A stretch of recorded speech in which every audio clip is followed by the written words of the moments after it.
Welcome back, Sebastian here. So moving on to Williams now, ninth in the Constructors' Championship. For Williams, I think it's definitely been a tough first quarter of the year. I think definitely they've taken a step back compared to where they were in 2023. But based on all of the messaging that's coming out of the team, they kind of expected that this would come. They spent a lot of their resources over the winter, overhauling their logistics and their systems and stuff, so that in the future they can, succeed and move further up the grid. So I kind of see this year as kind of a one step back, and then in the future, hopefully taking those two steps forward that would perhaps allow them to fight, not necessarily at the front, but at least in the upper midfield in the near future, especially with an eye to the 2026 regulations. So first, let's take a look at the drivers' results so far this year. Opening race of the season in Bahrain, Albon 15th, Sargent 20th. Of course, no mechanical DNFs at race, so everyone finishing there. Saudi Arabia, Albon pretty close to points, 11th place there, Sargent finishing 14th. Moving on to Australia, this was obviously the race where Albon destroyed the one chassis, his chassis, and the team made the pretty controversial decision to basically give Sargent's car to Albon. In the Grand Prix itself, not a terrible result, another 11th place finish there. Japan, Albon of course DNF'd the big crash with Ricciardo at the start of the race. I was of course there. And then for Sargent, 17th in the race in Japan, of course had that spin towards the end of the Grand Prix. Moving on to China, Albon finished 12th and Sargent finished 17th. And then last time out in Miami, pretty difficult weekend for the team as a whole. Albon finished 18th, whereas Sargent DNF'd after that crash with Magnussen. So looking at this, I think Albon, of course, they're sitting on no points as of the recording of this video. Albon was quite close in Saudi Arabia, close in Australia, and close in China. If things perhaps went a different way, perhaps he picks up a point or two at one of those races. For Sargent, in the main Grand Prix, hasn't really ever come really that close to finishing in the points. Saudi Arabia was the closest. Of course, he did finish 10th in the sprint in Miami, so 2 positions outside of the point there. Now, when we look at the teammate head-to-head, last year this was probably, I believe it was the most lopsided teammate head-to-head on the grid last year. This year it is closer, which is definitely good news for Sargent, but given how low the bar was last year, I do think, there's questions that are already being asked about, how much further Logan Sargent's F1 journey will continue. But as of the recording of this video, there are 2 drivers are still Albon and Sargent.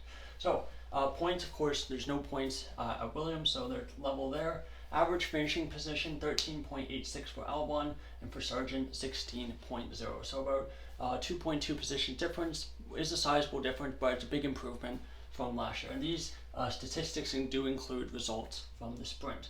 Average starting position, 14.75 for Albon, for Sargent, 18.86. So I believe if you take away the sprint results, I believe Sargent would have the second lowest, but with those sprint results involved, I believe Sargent has the lowest average starting position on the entire grid.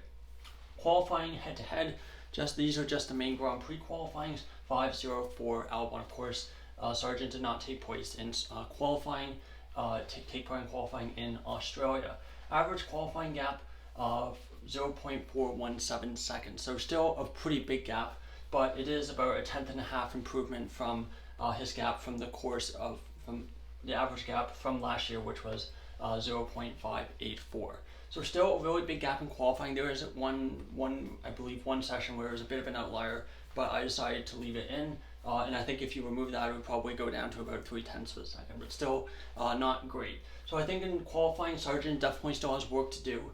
And I think that's kind of why these rumors are kind of starting to bubble up about Sargent potentially being replaced, is because the reality is qualifying hasn't really improved that much. The race pace does seem like it's improved a bit, but still well off of what what Albon is doing. Now for points what I'm expected, of course both drivers are at 0, so these are going to be in the negatives. For Albon, negative 0.529, and for Sargent, negative 0.05.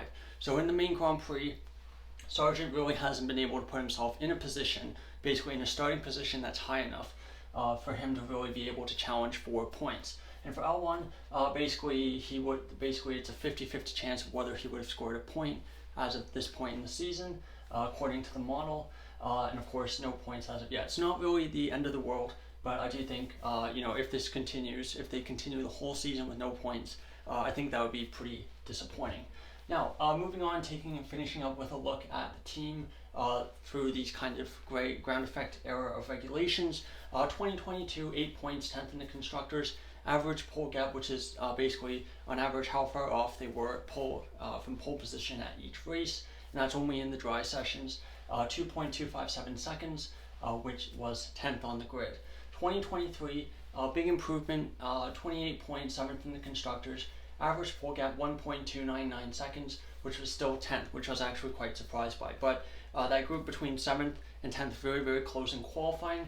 And I think with the Williams, we know last year they were extremely peaky. There were some tracks where they were arguably faster than Aston Martin, especially in the second half of the season. And there were tracks where they were last by a mile. So I think that's why on average they kind of ended up being 10th. But having that peakiness definitely really helps when points in F1 only go to 10th place.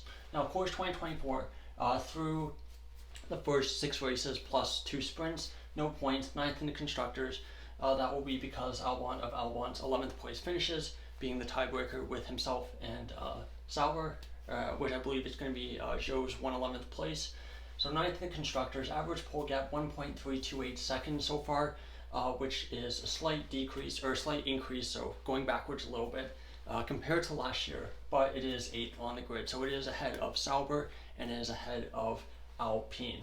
But yeah, of course, unfortunately I haven't done Alpine yet, so Alpine I think a bit lucky to get the 1 point that they did get.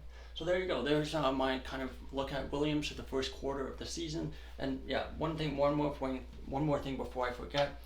If you're curious, the first six races last year, so 6 Grand Prix plus 1 sprint last year, they had just a single point and then ended up with 28. So very good development last year through the second half of the season. We'll be curious to see if Williams will be able to have that same kind of turnaround through the middle third of the season or so. So there you go. There's Williams. My take on how their season's gone through the first quarter of the season. Thanks so much for watching. Goodbye.